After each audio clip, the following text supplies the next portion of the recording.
If I was ever having Texas barbecue with the two of you, that would be another dream come true. There you go. Well, the offer's on the table, so come on over. Today on Rise and Thrive Conversations for Greatness, I'm joined by one of the world's most respected voices in personal and professional growth, a mentor to professional experts, helping people leverage their unique knowledge and skills to build lasting careers and reach the top 1% in their industry. He's the author of not one, not two, not five, not 10, 27 books, and is a member of both the Speaker Hall of Fame and the Sales Hall of Fame. His TEDx talk has inspired nearly 3 million viewers, of which I am one, and absolutely loved it. Get ready for a powerful conversation about mentorship, expertise, and creating extraordinary results. Jim Cathcart, welcome to the show. Whoa, thank you, John. That's wonderful. I tell you, hearing your accent makes me feel like I'm back in Oz. I've been to Australia 10 times over the years, and it's been too many years since my last trip there. I'm eager to come back down under and start exploring and reconnecting with everybody again. Well, you're always welcome, and come down to Melbourne. I will be your host and your driver and whatever you like, because I Rise love and that. Well, because last time I was in Melbourne, my yeah, wife Paula was with me, and we went on tram car, tram car dining nice. I've around been Melbourne. on We that. Yep, stayed at the Menzies on Rialto. yep. Uh, it was just a delightful time. Wayne Berry was our host. Wayne's passed away, but he had put together a seminar and brought me in for it. And he lived out in the Dandenongs, outside of town. Yep. And he took us out one morning. I remember getting up early, and we could hear the bellbirds, ping, ping, ping, Yep. ping, You ping. hear Oh them boy, there. that was Yep. charming. And we Yep. went out and we had scones and clotted cream for breakfast, brekkie, and then went out to a farm, a ranch, a station where he had a ultralight flying machine. Just a wing with an engine on it, and a seat, a plastic seat for two. And he took my wife up and flew around. Then he took me up and flew around. We landed in a cow pasture and chased the cattle a little bit, and then took off again. Just, I've got wonderful, wonderful memories of Melbourne. What a wonderful experience. And yeah, welcome anytime. That door is open. And I would like to host you. I don't know if I'm going to take you up in an ultralight, but I'll Or certainly make, maybe we'll skip that one. yeah, these Let's days, get on I'll, motorbikes. I'll certainly make it memorable. And Jim, through our good friend John Mitchell, who Rise and Thrivers will know, has been on the show a month or so ago back. Jim reached out, and then I did some research on what Jim's about, and it just blew my mind. And sometimes we're a bit sheltered here down under, and I thought, how do I not know about this guy already? So we're both students of human potential, and Jim's the kind of speaker, and I love watching you speak, because when I see you speak, Jim, I get this feeling of let's go, let's get it, let's get out there and make it happen. And you've been in the speaking industry and business for years. You've got heaps of books, as we said. You have testimonials from all the heavy hitters, including Les Brown and Brian Tracy, and you've taught so many people. Now, I know that your story started by hearing something from Earl Nightingale, and I'm familiar with Earl. Anyone in the personal development arena probably is, but I'm sure I've got some listeners who are a bit unfamiliar with Earl. But I'd love it if you could let us know, for those that don't know about Earl, who he is and how he changed your life. Certainly. Well, first off, I was born in Little Rock, Arkansas, which is the central southern part of the USA. And my dad was a telephone repairman. Mom was a homemaker. My grandfather was an invalid from a stroke and didn't speak or move for the last 7 years of his life. He was in our front bedroom. And I have one little sister who passed away several years ago, but that's my only sibling. So I grew up in a ordinary, middle class neighborhood and didn't expect much. I wasn't a superior athlete. I wasn't an exceptional student. I was just, a nice kid on the block. So I figured my life would be kind of like my dad's, but I didn't want to repair telephones. I wanted to work in an office, so I thought maybe I'll work in a bank or work for the phone company indoors. Then I got married in 1970. Yes, I realize that was a long, long time ago. I got married in 1970 and we had a baby shortly thereafter. And I was working as a clerk at the Housing Authority, the Urban Renewal Agency in Little Rock, Arkansas, for $525 a month. And I reported to Bob Moore. I was an assistant loan specialist. Bob Moore was a loan specialist. Problem: Bob Moore didn't need an assistant. So my day was filled with boredom. I read books about urban renewal since we were the housing authority. That didn't interest me.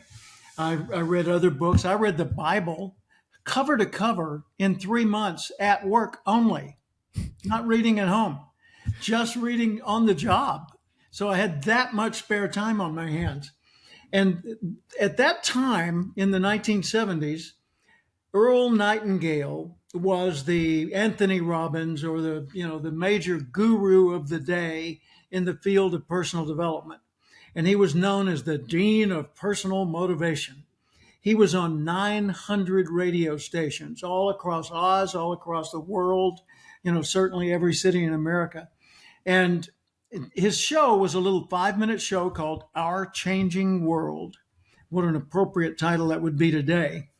And it always had a sponsor, brought to you by the neighborhood bank. And then here's Earl Nightingale with a teaser and then the message.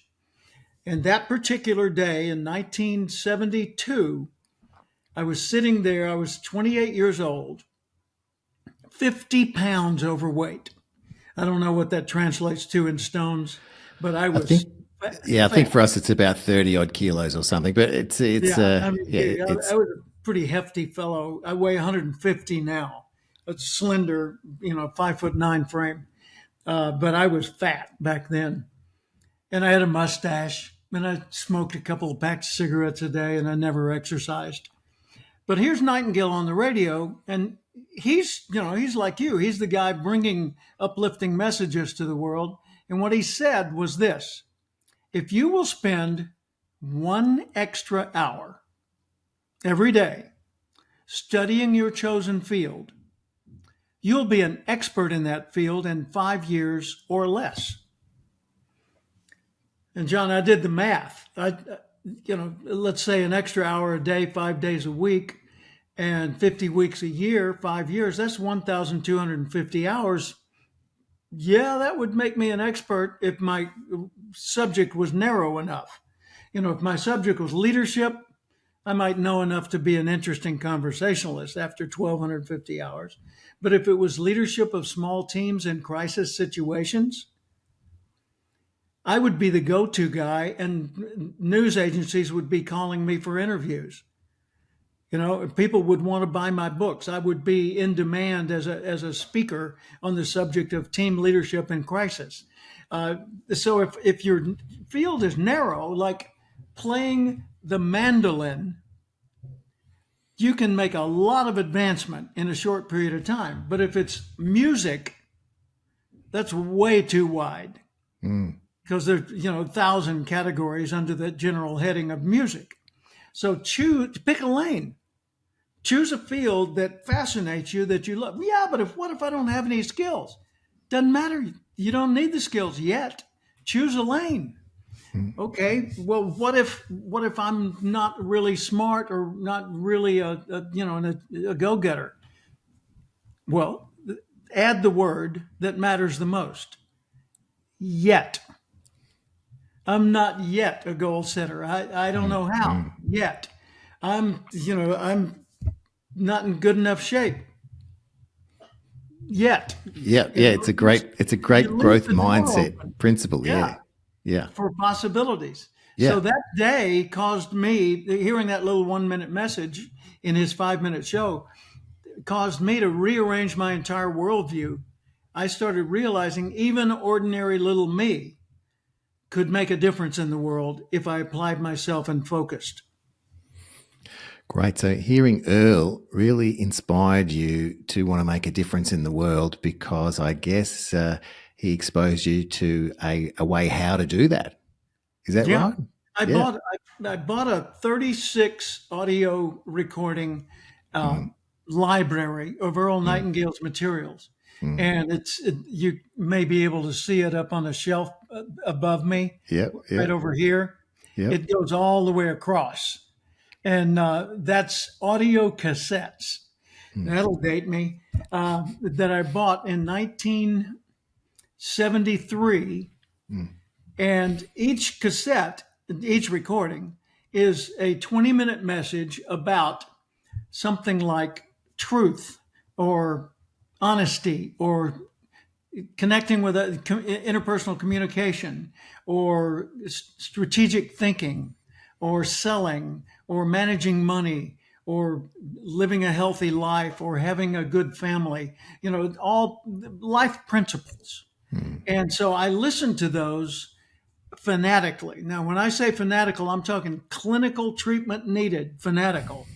I was spending an hour a day on weekdays and as many as 8 or 12 hours on weekends listening to those recordings while I did anything else, like cleaning mm. up the yard or driving somewhere or watching a football game on TV. I've got that going in my ear. So it really did shift my worldview and condition me to be more of an optimist, more of Mm, a thinker, a planner, mm.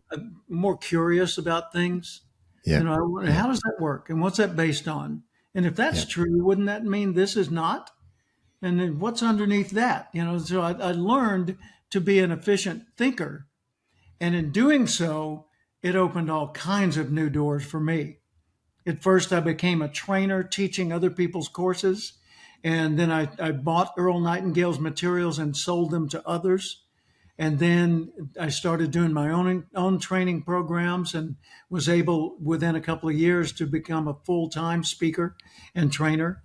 And then 10 years later, I got a phone call out of the blue, and it was Earl Nightingale himself asking to speak to me. Wow. Terrified me. Yeah. I knew how to listen to him, but I didn't know how to Yep. talk in a real conversation with him Yep. without feeling intimidated. And he said, I read an article of yours that would make a good audio program. And I said, well, sir, that particular article is an audio program. He said, well, my company produces. I said, oh, believe me, I know about your company. And he said, send me your recording. And if we like it, my company will publish it. Well, that was 1984. And I sent him the audio album that Dr. Anthony Alessandra and I had recorded called Relationship Strategies for Dealing with the Differences in People. And he said, I love it. If you'll re record it, we'll publish it. In 1973, no, 74 and 75, 74 and 70, excuse me, 84 and 85. Yep. Yeah, Gotcha. this was 10 years later. Yeah. Yeah, in 1984 and 85, Nightingale's company sold $3.5 million Wow. worth of my program with Tony Alessandro. This was before Brian Tracy even had an audio program.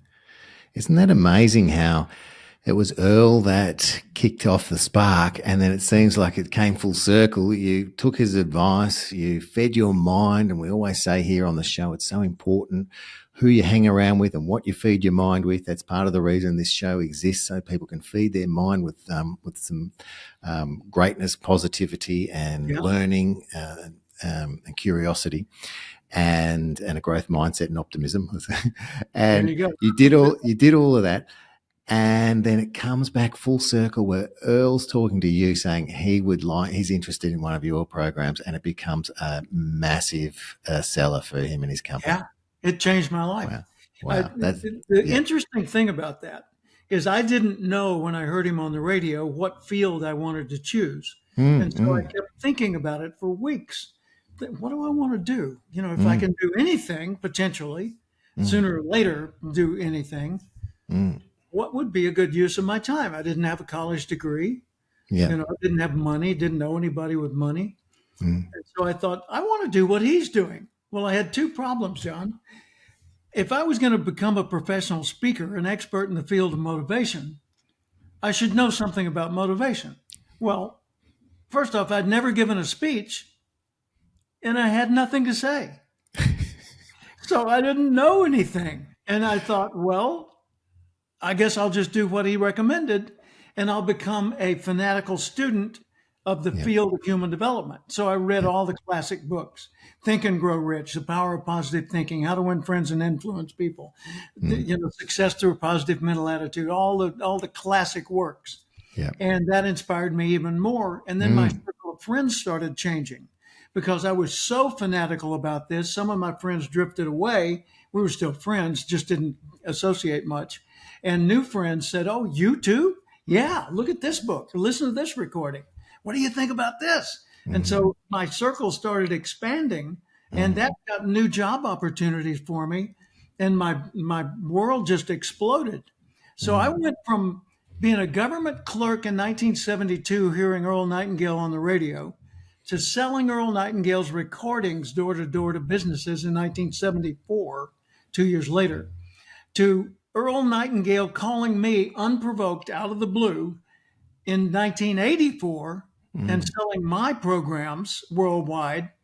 And when I was president of the National Speakers Association, professional speakers worldwide, we were the one that started all that back in 1973. And I joined when in 76 when they had only about 200 members. Now they're global, and NSA Australia is a huge entity. And I helped John Nevin and a bunch of the others in the early days of NSAA in Sydney and around. But in 1988 and 89, I called Earl Nightingale and I said, "Sir, I have become president of the National Speakers Association, and it's been based to a large extent on your inspiration. Would you do me the honor of appearing on stage with me in front of 2,000 of our peers at the National Speakers Convention and let me interview you about the history of the field of personal development?" He said, "Maybe," because it was not a paid engagement. He said, if I can justify it, if I don't have something competing, yes, I'll join you. So that was March. In May, I got a call from his wife, Diana, and she said, "Jim, Earl has passed away." Oh, I was crushed. She said, "He died suddenly, and we had his remains cremated, and we spread the ashes in a private ceremony here at the home. But I'd like to have a memorial service for him at your convention." Absolutely. We'd be honored. She said, you are his people. And that's why I want the event held there. And so in 1989 in Dallas, Texas, we held the memorial service for Earl Nightingale. His son, David Nightingale, was in the audience. Zig Ziglar was in the audience. Many of the biggest names in the world of motivation were there. Yep. And the only two speakers on the program were his widow and me. I felt so unworthy. I said to Diana, I should not be the person. This should be captains of industry and heads of state. This is Earl Nightingale, for heaven's sakes. She said, "Jim, you're the perfect presenter." I said, "How?" She said, you took what he taught and transformed your life. You're the product he was trying to produce. Yeah. Yeah. Wow. So what an honor and what an enormous compliment Yeah. to have from someone of that stature. Now, a lot of our listeners may be saying, "Ooh, wow, gosh, look at Jim." Please don't. Look at my example instead and put yourself in the picture. What did I start with? Nothing but ambition and a mind that usually worked. Yeah. Okay. I was living in a free society. Okay. I'll grant you that. And I was not physically handicapped or, I hadn't been in prison or anything like that, but I was starting basically with no hard assets to really get me going. I chose a field I knew nothing about I went to work at the ground level, just selling other people's products and doing whatever I needed to do, and spending a lot of time reading, learning, discussing, and trying these ideas. Mm, Then I got hired as a trainer to teach other people's courses. mm. And then I was able to go out on my own and teach my own courses. And then I was able to write a book with Dr. Tony Alessandra, a college professor out of California. Then I moved to California. And then now I've written 27 books, given 3,500 speeches all over the world, been paid millions of dollars in speaking fees. As you said, I've got a TED Talk that's got almost 3 million views. Yeah. And I've been the president of my industry association and received every major award on earth that Yeah. is given to professional speakers. Yeah. What? Yeah. That's fantastic. Okay. I mean, if you got someone who's brilliant, like Yeah. a Brian Tracy, or someone who's a phenomenon like Anthony Robbins, okay, I get it. But me? And if I can do that, Yeah. and Earl didn't call me because I left him a note. He Mm, called me because of an article I wrote in a magazine. mm, It mm, came out of mm. the blue. Yeah. Yeah. So if that's possible for me, you, dear listener, could knock it out of the park. Well, you invested in yourself, which is really important. We often talk about that on the show. So you invested in yourself. You were mindful about what you were feeding your mind, and you also took action. So action is eloquence. You were taking action, a lot of it.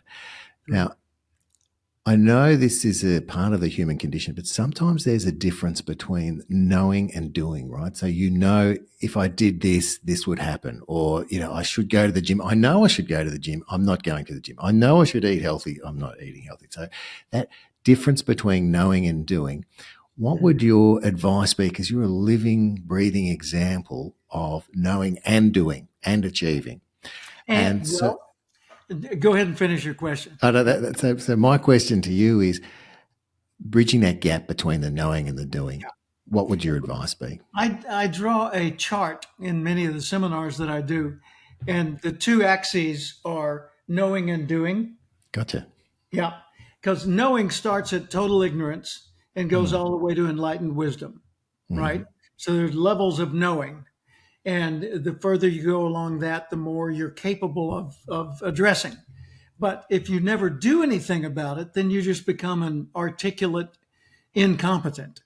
You're a critic. You're the kind of person that nobody wants to be around because you're a know-it-all, but you're not a do-it-all, right? mm, And mm. then the doing scale ranges from doing nothing to changing the world, and there are stages along that continuum as well. Yeah. So if you draw a line in the middle of each of those axes, you get 4 quadrants. Not much knowing and not much doing is passenger mode, meaning you're along for the ride. Should a person be in passenger mode? Yeah, sometimes. Like when you get on, literally when you're a passenger on an airplane, it's wrong for you to go advise the pilot. It's wrong for you to interrupt the flight attendants in the service of, the performance of their duties. You should be a passenger and be content to be so. But there are times when passenger is not the right mode. Passengers may be a good learning mode, but that's about all, right? If all you do is increase your knowing, then you become a critic. And critics are fine, but they're not making a difference. A critic might say, no, you need to turn that dial the other direction. Okay, well, that was good. Thanks, that helped. But you could have turned it and saved us a couple of steps, right? So then there's the doing scale. So not much doing. You may know a lot, but you're not affecting anything. Or doing only enough to get by. You're Mm, still in passenger mode. mm, When you start doing more than is required, now you're starting to enter what I call competitor mode, where you are truly making your mark and advancing rapidly. And competitor mode goes all the way to changing the world, right? But most people, what they should aspire to, I think, is just doing more than is required and doing what's reasonable under the circumstances. Be appropriate. Doing everything you can all the time will lead to burnout, and Yeah. you'll be a hollow shell laying on the ground, spent. Mm. So don't try to motivate yourself all the time to a high level. Let the motivation ebb and flow. Get harmony in your life, not flat out pedal to the metal, total commitment. Yeah. Now, I've identified three modes: passenger mode, critic mode, competitor mode. Does a competitor need more motivation? No. They need more information or education, more knowing, right? Does a critic need more knowing? No, and it won't even benefit them. They need more doing, more motivation. So the two prescriptions indicated are more education or more motivation, right? No, knowing or doing. Mm. What's the upper right hand quadrant that I haven't talked about yet? That's where you're doing more than is required and you know more than most people know. So you're approaching understanding and wisdom. That's called leader mode. Right. And there are times when we should not be leaders. We should be learners, listeners. We should be competitors. We should be team players. We should be pushing someone else forward instead of ourselves. But there are also times when we should absolutely step into leadership mode.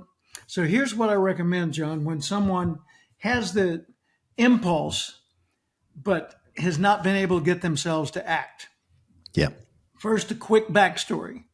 In 1972, 73, when I first started listening to Earl Nightingale, I was working as a clerk at the housing authority.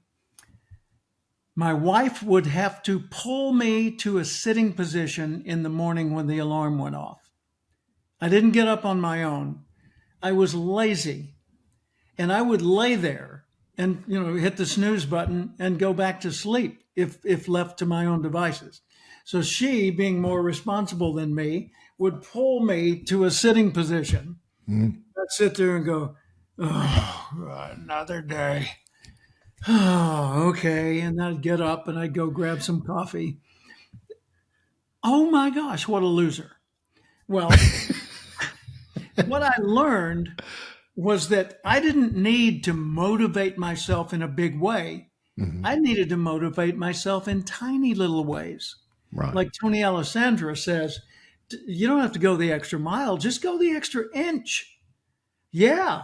So what I did was a year or two later, things were going well. My business was taking off, and I thought I want to be in good physical shape because I'm not a good example. And so I thought, what can I do? I could go to the gym, I could work out, I could lift weights. I don't want to do those. I think I'll take up jogging. And of course, all my friends who did not jog, my friends who were not in good physical shape said, oh no, you shouldn't jog because that jars your bones and it's bad for your knees and you'll get back problems. And I had a friend who was jogging one time and broke his foot, and jogging, you'll get run over by cars when you're not paying attention. And they were just coming up with all kinds of random reasons for Jim not to get his life together because theirs wasn't.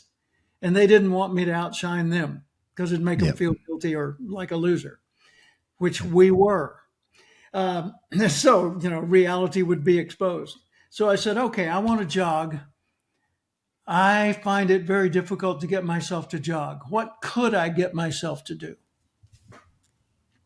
I could get myself to put on my running shoes and step out the door. And then I asked myself, well, what if I don't jog? Well, at least I'll have started. Sometimes I'll jog. Mm-hmm. Well, okay, but what if the weather's bad? Well, I can come back in. Well, okay, so I made a commitment. I wrote it down. I said every day for, wait for it, 5 years. Wow. I'm not going on a diet to lose weight. I'm changing my life, right? Every day for 5 years, every day. Let me emphasize that. 365 of the days in the year. Yeah. I will put on my running shoes and step out the door. Some days it'll be icy cold and snowing. Some days it'll be miserably hot. Some days it'll be raining and there'll be lightning and storms. Some days I will not feel like doing it. Many days. Some days I'll be late for a meeting. Some days we'll be going to a formal dinner in just a few minutes. So could I get myself to do that? Yes. And I did it. And I, of course, looked ridiculous many of the times I did it because I stepped outside and stepped right back inside and took the shoes off and did something else. But most of the times, I at least went for a walk or a little bit of a jog. And I finally got to where I could run 2, 3, 4 trees away from the house without getting out of breath or having my throat burn. Yeah. And then I got to where I could run a half mile and then a mile. And then I was doing 5-mile runs. And I ran a few half marathons. Oh my gosh. I lost 52 excess pounds. My waist went from about a 38 down to a 29 inches. And my whole world changed because I had transformed myself through exercise and intelligent eating. Yeah. You know, I recognized that there were certain eating habits I just had to stop, and other eating habits I could just adjust. Yeah. And so 1976 was when I made that commitment. And by 1977, I was considered to be an athlete by most of my friends. Yeah. Wow. And now so I am. That was when I was 30 and 31 years old. Yep. Today, as we speak, I am approaching next week's birthday, my 79th birthday. Wow. And I still have a 30-inch waist and weigh 150 pounds. So those sustained results. And I love it how you... 40 years. Wonderful. And I love it how you broke it down where, like, if you think about it like too large a commitment or it can get overwhelming or whatnot. So what can you do? Those small things, as you said, you don't have to do the mile. What can you do? Can you do an inch? Can you do something? And then it wasn't so overwhelming for you to then take the action. And sometimes it was a case of, well, I'm here anyway. I'll do it. Exactly. And so the point of breaking that down, and so for our listeners, if you want to do something and you want to bridge the gap between knowing and doing, break it down into something smaller. Ask yourself, I love this question, Jim, what can I do? Thanks for joining us on Rise and Thrive, Conversations for Greatness with John Merkus. Remember, you are loved, you are worthy, and you do matter. Embrace the journey of personal growth and motivation. Let's go out there and do something great. Follow or subscribe for more insights and inspiration every Tuesday. Until next time, stay awesome.